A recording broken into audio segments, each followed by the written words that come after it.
हमारे लिए आज का जिंदा पाक कलाम मुक़द्दस मत्ती की मार्फत लिखा गया अंजीली बयान, उसका 8 बाब 28 आयात से लेकर 34 आयात तक। जब वो उस पार कदानियों के मुल्क में पहुंचा तो 2 आदमी जिनमें बदरूहें थीं कब्रों से निकल कर उससे मिले। वो ऐसे तो मजाज थे कि कोई उस रास्ते से गुजर नहीं सकता था। और देखो, उन्होंने चिल्ला कर कहा, है खुदा के बेटे, हमें तुझसे क्या काम? क्या तू इसलिए यहाँ आया है कि वक्त से पहले हमें अजाब में डाले? उनसे कुछ और दूर बहुत से सूरों का गोल चल रहा था। बस बदरूहों ने उसकी मिन्नत करके कहा कि अगर तू हमको निकालता है तो उन सूरों के गोल में भेज दे। उसने उनसे कहा, जाओ। वो निकल कर सूरों के अंदर चली गई और देखो, सारा गोल कटाटे से पर से चपट कर झील में जा पड़ा और पानी में डूब मरा। और चिल्लाने वाले भागे और शहर में जाकर सब माजरा और उसका अहवाल जिन में बदरूहें थी बयान किया। और देखो, सारा शहर यस्सु से मिलने को निकला और उसे देखकर वक्त मिन्नत की कि हमारी सरहदों से बाहर चला जा। खुदाम के पाक कलाम का पढ़ा और सुना जाना सब की दुआ से बरकत हो।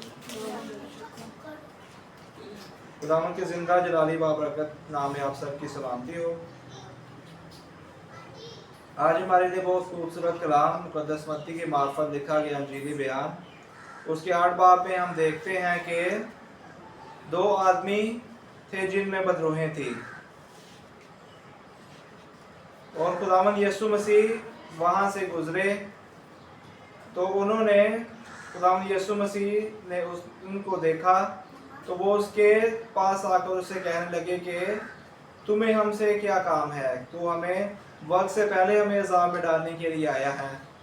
तो खुदावंद यीशु मसीह ने उनको कुछ नहीं कहा, बल्कि उन्होंने खुद कहा कि अगर तू हमें निकालना चाहता है तो हमें उन सूरों के गोल में भेज दे, वो जो पास चल रहे थे। आज की अंजीले मुक़द्दस हमें याद दिलाती है कि खुदावंद यीशु मसीह की हुज़ूरी ऐसी कुदरत रखती है कि बदतरीन बदरूहें भी उसके सामने ठहर नहीं सकती। जब खुदावंद यीशु मसीह जनजातियों के इलाके में पहुंचे तो 2 ऐसे आदमी उसके सामने आए जो बदरूहों के कब्जे में थे। वो माशरे से काटे हुए, खौफ की अलामत और सब के लिए मुसीबत बन चुके थे, मगर खुदावंद यीशु मसीह उन्हें नज़रअंदाज नहीं करते। उन्होंने उसकी तकलीफ देखी और एक ही हुक्म से उन्हें आज़ाद कर दिया। खुदावंद यीशु मसीह ने बस कहा कि निकल जा तो वो निकल गई। इसी तरह जब खुदावंद यीशु मसीह कहते हैं जो तो वो हो जाता है। जिस तरह के खुदावंद यीशु मसीह ने, खुदा बाप ने ज़मीन और आसमान को बनाया और उसने कहा कि दिन हो जा तो दिन हो गया और कहा रात हो जा तो रात हो गई। इसी तरह जो भी वो खुदावंद यीशु मसीह या खुदा बाप अपने मुंह से अल्फाज निकालता है वो उसी वक्त पूरे हो जाते हैं, क्योंकि वो सब कुछ करने की कुदरत रखने वाला खुदावंद है। ये वाक़या हमें बताता है कि खुदावंद यीशु मसीह सिर्फ जिस्मानी बीमारियों को ही शफा नहीं देते, बल्कि रूहानी गुलामी से भी नजात अता करते हैं। आज भी इंसान मुख्तलिफ बदरूहों का शिकार हो सकता है, जैसे नफ़रत, हसद, लालच, गुस्सा, गुनाह, खुदगर्जी और इस तरह की और बहुत से गुनाह। ये चीज़ें हमारी आज़ादी, खुशी और खुदा के साथ ताल्लुक़ को छीन लेती हैं। अगर हम ईमान के साथ खुदावंद यीशु मसीह के पास आएँ तो वो हमें इन तमाम बंदरों से आज़ाद करने की कुदरत रखते हैं। अंजील का एक अफसोसनाक पहलू ये भी है कि जनजातियों के इलाके में खुदावंद यीशु मसीह की कुदरत और मोहब्बत को देखने के बावजूद उनसे दरख्वास्त की कि वो उनके इलाके से चले जाएं। शायद वो अपने सूरों के नुकसान पर ज़्यादा फिक्रमंद थे, बजाय उसके वो इंसानों की ज़िंदगी की बहाल हो गई थी, ये रवा हमें अपने दिल का जायजा लेने की दावत देती हैं। कहीं ऐसा तो नहीं कि हम भी अपनी आजमाइशों, दौलत या दुनियावी चीज़ों को खुदा की मौजूदगी पर तरजीह देते हैं। कभी कभी खुदा हमसे ऐसी कुर्बानी मांगता है जो हमें मुश्किल घड़ी या मुश्किल में डाल देती है, और हम भी उन लोगों की तरह उसी अपनी ज़िंदगी से दूर करना चाहते हैं। आज खुदावंद यीशु मसीह हमें दावत देते हैं कि हमें अपनी ज़िंदगियों के हर हिस्से में खुशामदीद कहना चाहिए। खुदावंद यीशु मसीह को हर वक्त अपनी ज़िंदगी में, अपनी ख़ानदानी ज़िंदगी और अपने दिल में खुदावंद यीशु मसीह को खुशामदीद कहना चाहिए, वेलकम कहना चाहिए। जब हम अपने खौफ, गुनाहों और कमज़ोरी को उनके सपुर्द करते हैं तो वो हमें हकीकी आज़ादी, ईमान और नई ज़िंदगी अता करते हैं। सवाल ये है कि जब खुदावंद यीशु मसीह मेरे दिल के दरवाज़े पर दस्तक देते हैं तो क्या मैं उसका खैर मकदम करता हूँ या उसको खुशामदीद कहता हूँ, या अपने वफादार की खातिर उन्हें वापस जाने के लिए कहता हूँ। तो आज हमें भी ज़रूरत इस बात की है कि क्या हम खुदावंद यीशु मसीह को जब वो हमारे दिलों पर दस्तक देते हैं, हमें अपने करीब आने की लिए कहते हैं, तो हम खुदावंद यीशु मसीह को खुशामदीद या वेलकम या उसके पास जाते हैं या नहीं जाते। जिस तरह खुदावंद यीशु मसीह ने आज उन 2 आदमियों को जिनमें बदरूहियत थी शिफा दी, इसी तरह आज खुदावंद यीशु मसीह हमें भी शिफा देने की, ज़िंदगी देने की कुदरत रखते हैं। वो आज भी बड़े बड़े मौज़ात करते हैं क्योंकि वो हमारे बाप हैं, हमारे पालनहार हैं।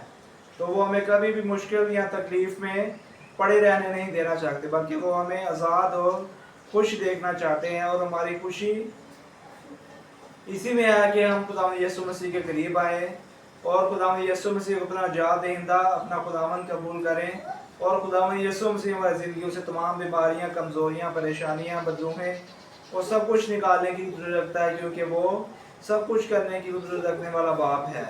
तो आज हमें ज़रूरत है कि हम भी खुदावंद यीशु मसीह के पास आएँ, उसके सामने जो कि उससे मांगें, तो हमें सब कुछ अता करने की ज़रूरत रखता है। खुदावंद मुझे और आप सबको इस कलाम के वसीला से बहुत ज़्यादा बरकत अता करें। अभी हम सीनियर पास्टर बशीर मसीह को दावत देंगे कि वो सारी इबादत की शुक्रगुजारी के लिए तशरीफ़ लाएँ।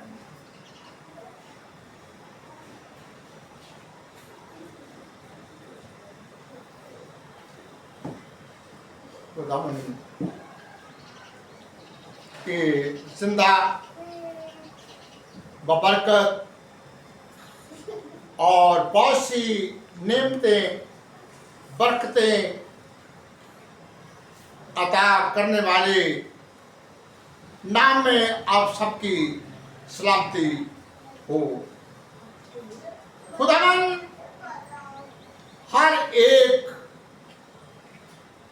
नू सलामत देखना चाहता है, क्योंकि हर वक्त वो घर घर, गली गली, बंदे बंदे दे नाल चलदा है, भावें किसी तरह चले, क्योंकि उन्होंने सेहत, तंदुरुस्ती भी देने वास्ते उनका अख्तियार है, और खान पीन दियां सारिया चीज़ां जिहड़ियां वो देने की कुदरत रखता है, और वो फिक्र रखता है कि ऐस मेरे बच्चे नूं, ऐस मेरे बंदे नूं ऐस चीज़ की जरूरत है। अज दा कलामे मुकद्दस जिस तरह के खुदा दे बंदे पास्टर आसफ खान साहब ने बयान किया, ये मत्ती रसूल की अंजील उसका 8 बाब और उसकी 28 आयत में लिखा है कि यीशु रस्ते दे विच लगा जाता है कि कबरां दे कोलों लंघिया, तो उत्थे 2 बंदे जिहड़े कबरां दे विच रहिंदे ने, ते वो ਰਸਤੇ ਤੋਂ ਕੋਈ ਲੰਘ ਵੀ ਨਹੀਂ ਸਕਦਾ, ਕਿਉਂਕਿ ਉਹ ਗੱਲ ਵੀ ਪੈ ਜਾਂਦੀ ਹੋਣ ਦੇ। ਉਹ ਗੱਲ ਇਹ ਆ ਕਿ ਕਿਸੇ ਨੂੰ ਡਰਾ ਦੇ ਵੀ ਹੋਣ ਦੇ, ਕਿਸੇ ਨੂੰ ਧਮਕਾ ਦੇ ਵੀ ਹੋਣ ਦੇ, ਮਗਰ ਯਿਸੂ ਉਥੋਂ ਨਹੀਂ ਡਰਿਆ। ਉਹ ਉਸੇ ਰਸਤੇ ਨੂੰ ਜਾਂਦਾ ਹੈ ਕਿ ਜਿਹੜਾ ਰਸਤਾ ਔਖਾ ਹੁੰਦਾ ਜਾਂ ਕਿਸੇ ਨੂੰ ਸ਼ਫਾ ਦੇਣ ਵਾਸਤੇ ਉਹ ਜਾਂਦਾ ਹੈ, ਯਾਨੀ ਕਿ ਕਿਸੇ ਨਾ ਕਿਸੇ ਉਹ ਕੰਮ ਹੀ ਜਾਂਦਾ ਹੈ, ਵੇਲਾ ਉਹ ਨਹੀਂ ਰਹਿੰਦਾ। ਤੋ ਆਦੇ ਨੇ ਵੀ ਸਾਨੂੰ ਕੀ ਕੰਮ ਹੈ ਤੇਰੇ ਨਾਲ ਕਿ ਤੂੰ ਅੱਜ ਇੱਧਰ ਨੂੰ ਆ ਗਿਆ ਤੇ ਸਾਨੂੰ ਇੱਥੇ ਰਹਿਣ ਦੇ ਤੂੰ, ਕਿਉਂਕਿ ਤੂੰ ਸਾਨੂੰ ਵਕਤ ਤੋਂ ਪਹਿਲੇ ਅਜ਼ਾਬ ਦੇ ਵਿੱਚ ਪਾਉਣ ਵਾਸਤੇ ਆ ਗਿਆ ਤੇ ਤੂੰ ਇੱਥੋਂ ਚਲਾ ਜਾ। ਉਹ ਨਹੀਂ ਜਿਸ ਵਕਤ ਉਹ ਜਾ ਰਿਹਾ ਚੁੱਪ ਕਰਕੇ, ਉਹਨੇ ਕੋਈ ਜਵਾਬ ਨਹੀਂ ਦਿੱਤਾ। ਉਹਨੇ ਆਖਿਆ ਫਿਰ ਅਸੀਂ ਇਹ ਸੂਰਾਂ ਦੇ ਵਿੱਚ ਚਲੇ ਜਾਈਏ। ਉਹਨੇ ਆਖਿਆ ਕਿ ਜਾਓ, ਔਰ ਉਹ ਚਲੇ ਗਏ।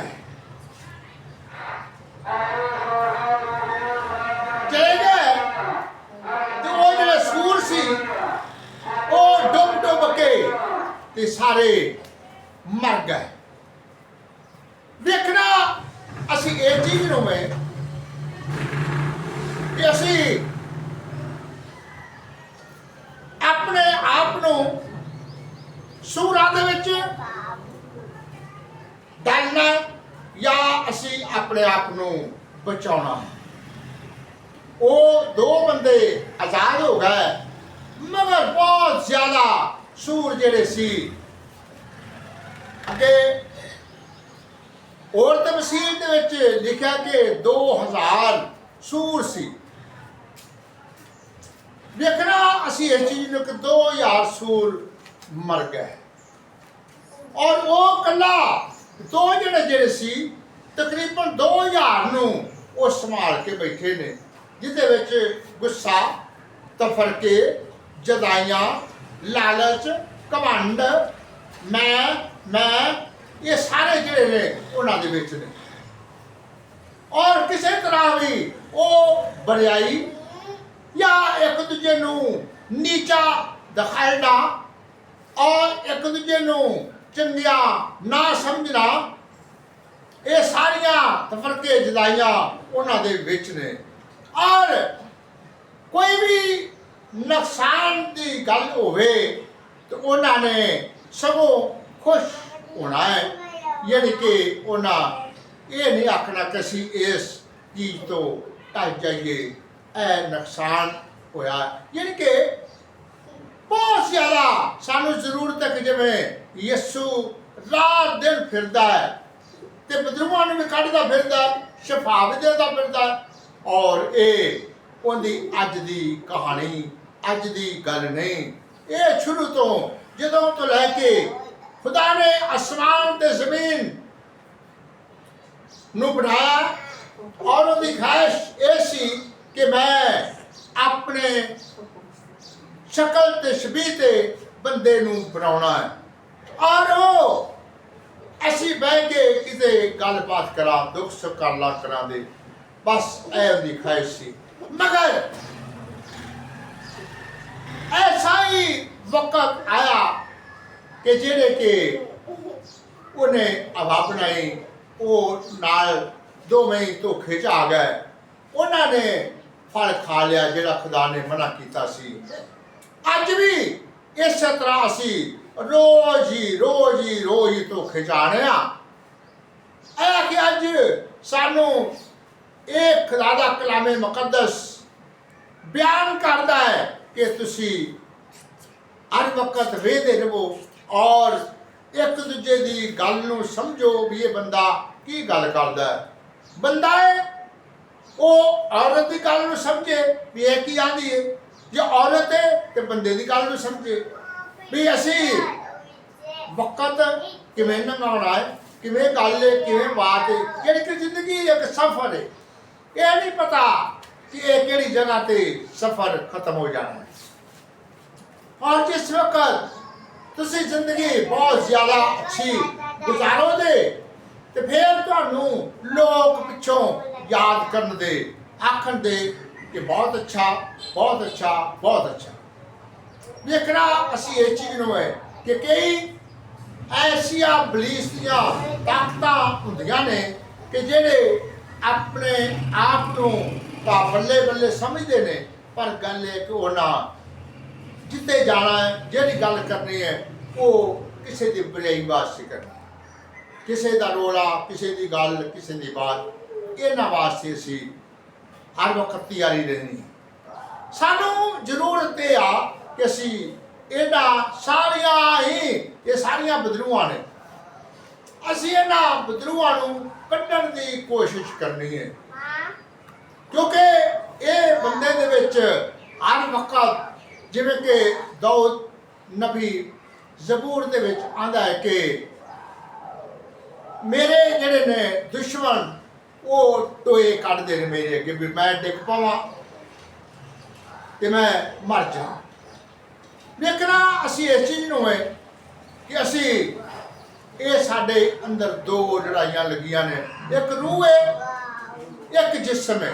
ਜਿਸਮ ਆਦਾ ਹੈ ਕਿ ਮੇਰੀ ਬਣਨੀ ਜਾਏ, ਰੂਹ ਆਦਾ ਹੈ ਮੇਰੀ ਬਣਨੀ ਜਾਏ। ਅਸੀਂ ਹੁਣ ਜਿਸਮ ਦੀ ਬਣਨੀ ਹੈ ਜਾਂ ਰੂਹ ਦੀ ਬਣਨੀ ਹੈ, ਇਹ ਸਾਡੀ ਮਰਜ਼ੀ ਹੈ। ਅੱਜ ਦਾ ਕਲਾਮੇ ਮੁਕੱਦਸ ਬਹੁਤ ਖੂਬਸੂਰਤੀ ਨਾਲ ਬਿਆਨ ਕੀਤਾ ਗਿਆ ਔਰ ਮਤੀ ਰਸੂਲ ਨੇ ਬਹੁਤ ਜ਼ਿਆਦਾ ਅਕਲ ਤੇ ਦਨਾਈ ਨਾਲ ਲਿਖਿਆ ਔਰ ਖੁਦਾ ਦੇ ਖਾਦਮ ਇਸ ਤਰ੍ਹਾਂ ਉਹਨੂੰ ਬਿਆਨ ਕਰਦੇ ਨੇ ਔਰ ਉਹ ਵੀ ਬਹੁਤ ਖੂਬਸੂਰਤੀ ਨਾਲ ਬਿਆਨ ਕਰਦੇ ਨੇ। ਔਰ ਸਾਨੂੰ ਜ਼ਰੂਰਤ ਹੈ ਕਿ ਹਰ ਵਕਤ ਇਹ ਕਲਾਮ ਦੁਨੀਆ ਦੇ ਕੋਨੇ ਕੋਨੇ ਤੱਕ ਫੈਲਾਈਏ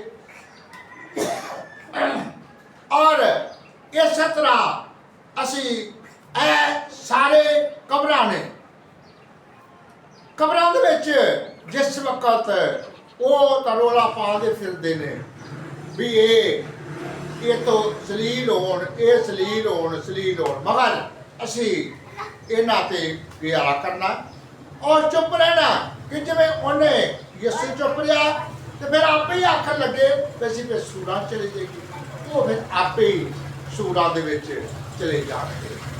ਵੇਖਣਾ ਅਸੀਂ ਇਹ ਚੀਜ਼ ਨੂੰ ਹੈ ਕਿ ਅਸੀਂ ਇਹ ਕੰਮ ਕਿਉਂ ਕਰਨੇ ਆ, ਇਹ ਗੱਲ ਕਿਉਂ ਕਰਨੇ ਆ, ਕੋਸ਼ਿਸ਼ ਕਰੀਏ ਕਿ ਅਸੀਂ ਖੁਦਾ ਦੇ ਨਾਲ ਚੱਲੀਏ, ਖੁਦਾ ਦੇ ਨਾਲ ਚੱਲਾਂਗੇ ਤੇ ਸਾਨੂੰ ਇਹ ਕੰਮ ਸਾਡਾ ਨਾ ਹੋਵੇਗਾ।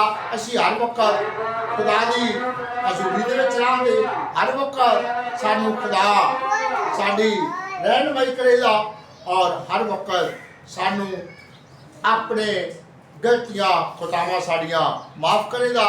ਇਹਨਾਂ ਬਦਲੂਆਂ ਤੋਂ ਸਾਨੂੰ ਰਿਹਾਈ ਦੇਗਾ। ਅਸੀਂ ਅੱਜ ਦੇ ਕਲਾਮ ਵਾਸਤੇ ਬਹੁਤ ਜ਼ਿਆਦਾ ਸ਼ੁਕਰਗੁਜ਼ਾਰ ਹਾਂ ਔਰ ਖੁਦਾ ਨੇ अपना कलाम साढ़े तक पहुँचाया, अपने बंदियां दे वसीला आया कि हम अपने सरों को झुकाएं और खुदावंद के तख्त के सामने सिर नबू होए कि हमारा हादी और रहनुमा है, हमारे दिल और गुर्दे से वाकिफ है कि हम किस के चीज़ के मोहताज हैं। नहायत ही मेहरबान ने खुदावंद तेरी तारीफ और तेरी तमजीद करते हैं कि शुक्र है रहीम बाप के तूने हमको ये मौका बख्शा, ये मौका देखने के लिए तूने शौकत मेहरबानी है खुदावंद जैसा तूने रात हमारी फाश निगाहबानी की है, दिन दलिया हमारी फाश निगाहबानी कर, मुश्किलातों से बचा कर रख, आज़माइश में से निकलने की राह पैदा कर, तंगी और तकलीफ से बचा कर रख, क्योंकि तो है जो ताज आने वाला, हर एक आंख तुझे देखेगी, हर घुटना तुझे सजदा करता है। तेरे बंदे कमज़ोर है, तेरा कलाम ताकतवर है, तेरे नाम में फतह है, तेरे कलाम में, तेरे खून में फतह है। मैंने खुदावंद जितने भी इस वक्त तेरे आगे झुके हैं, एक एक की रहनुमाई कर, एक एक की मुश्किलातों को दूर कर, आज़माइश में से निकलने की राह पैदा कर। आज का कलाम जो कहे खुदावन हमारे दिलों में जड़ लाए और फल लाए, 100 का 100 गुना लाए। और खुदावन जो भी किसी को बीमारी है, कमजोरी है, परेशानी है, तेरे नाम से जाती रहे। और खुदावन इन उपद्रवों को निकाल दे, और खुदा बीमारियों को निकाल दे। बीपी हाई, लो, शुगर, यरकान, मेरे जैसी प्रॉब्लम, जिस्म की दर्दां, जिस्म की कमजोरी तेरे नाम से जाती रहे। जैसे कि खुदावन, जबकि खुदावन कल के बच्चे गए हैं खुदावन वो तेरे नाम के लिए, तो खुदावन तो उनकी निगाहबानी करनी है। और जिस जगह पर भी और तेरे कलाम मुकद्दस को वो बयान करें, और तो उनके होंठों का जुम्मा लेना है, और ऊंची नीची जगह पर खुदावन उनकी तू रहनुमाई करनी है। और फिर उनके आने और जाने में जितने दिन भी वो जगह पर रहे, उनको खुदावन तूने संभालना है। तेरे फरिश्ते हर वक्त उनके साथ साथ रहे। खुदावन सारी शैतान की ताकत को जलाकर राख कर दे। अपने बंदों की आवाज़ को सुन, और खुदावन ये जो टीम है उनको बहुत ज़्यादा बरकत में बरकत आगे आगे आगे उनको लेके चल। खुदावन सारी शैतान की ताकत को जलाकर राख कर दे। इस घर में घराने में चलता फिरता नजर आ। हाँ बंदे अपने की आवाज़ को सुन, और जो जो कहता है कि मेरे लिए दुआ करना, मैंने उसके लिए तेरे आगे इल्तिजा किया है।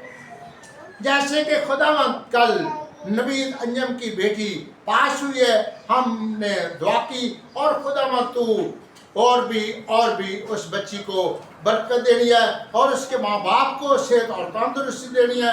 और खुदावन तू बहुत ज़्यादा बढ़ाना है, हर तरह की अक्ल और दिलाई देनी है। अपने बंदे को तू हर वक्त इस्तेमाल करता है, और खुदावन एक एक को अपने खुदा हाथों में ले ले।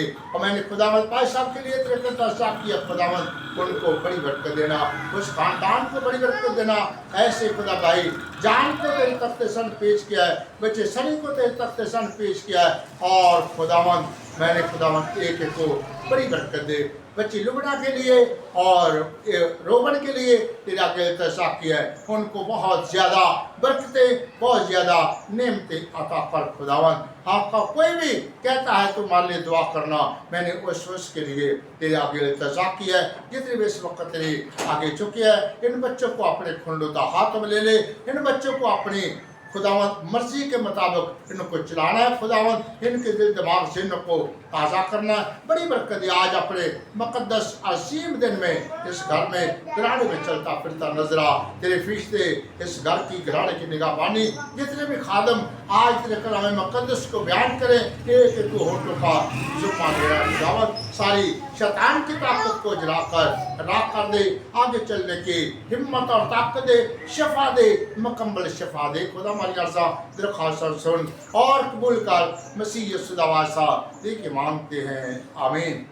ऐ हमारे बाप तू जो आसमान पर है, तेरा नाम पाक माना जाए, तेरी बादशाही आवे, तेरी मर्जी जिस तरह आसमान जमीन पर भी हो।